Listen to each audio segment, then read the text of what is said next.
بہن نے پوچھا کہ کیا قبر پر اذان دینا شرعاً جائز ہے؟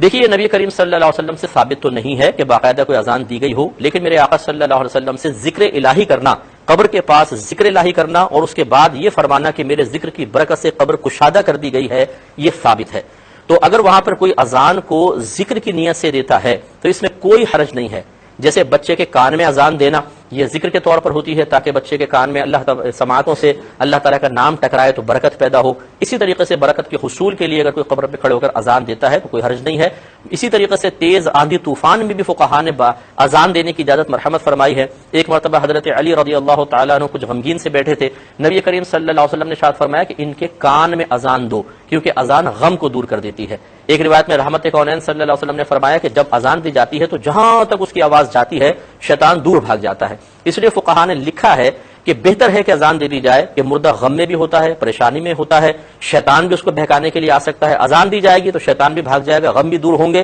اور مردہ راحت محسوس کرے گا۔ اس نیت کے ساتھ کوئی دینا چاہے اس کو روکا نہ جائے، کوئی نہیں دے رہا تو زبردستی بھی نہ کی جائے، یہ ایک امر مستحب ہے، کرنا چاہیں گے ٹھیک، نہیں کرنا چاہیں کوئی فرضیہ واجب نہیں ہے۔ بہن کہتی ہیں کہ پاس 3 تولہ سونا ہے تو کیا زکوٰۃ لازم ہوگی؟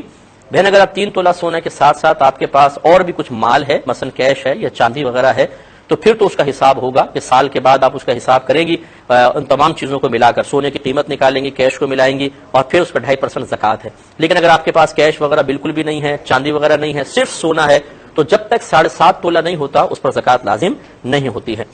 آپ اپنے سگے بھائی کو زکوٰۃ بالکل دے سکتی ہیں، لیکن شرط یہ ہے کہ آپ کا جو سگا بھائی ہے وہ غریب ہونا چاہیے، مالک نصاب نہ ہو، تو پھر اس کو آپ بالکل زکوٰۃ دے سکتی ہیں۔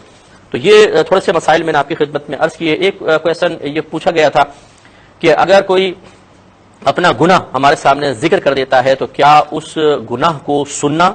اور پھر اسے کسی کے سامنے بیان کرنا کیا یہ صحیح ہے یا نہیں ہے؟ دیکھیں مسئلہ یہ ہے کہ اگر کوئی عام آدمی آپ کے سامنے اپنا گناہ ذکر کر رہا ہے اور آپ بھی ایک عام ہی انسان ہیں، آپ کوئی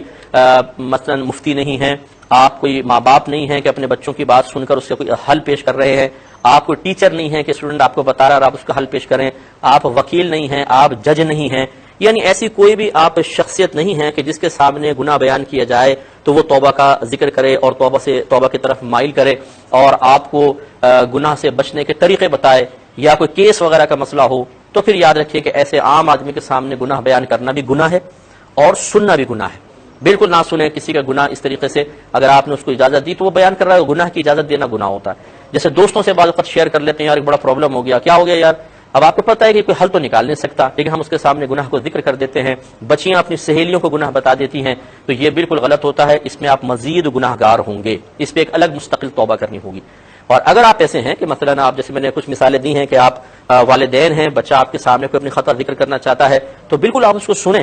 کیونکہ وہ باہر کسی کو سامنے بیان کرے گا اور پھر وہ اس کو غلط مشورہ دیں گے تو وہ بیچارہ بچہ غلط راستے پہ جا سکتا ہے۔ بالکل سن کر اس کا حل پیش کریں۔ ایسے عالم اور مفتی کے سامنے گناہ بیان کرنا اس میں بھی کوئی حرج نہیں ہے، اور بہتر یہ ہوتا ہے کہ کسی عالم وغیرہ سے آپ مسئلہ معلوم کرنا چاہ رہے ہیں تو پھر اپنا نہ کہیں کہ میں نے گناہ کیا ہے، بلکہ یوں کہیں کہ کوئی شخص مثال کے طور پہ زید ہے، اس سے یہ گناہ ہو جائے تو کیا ہوگا، کیا اس کا حل ہے، وہ حل بتا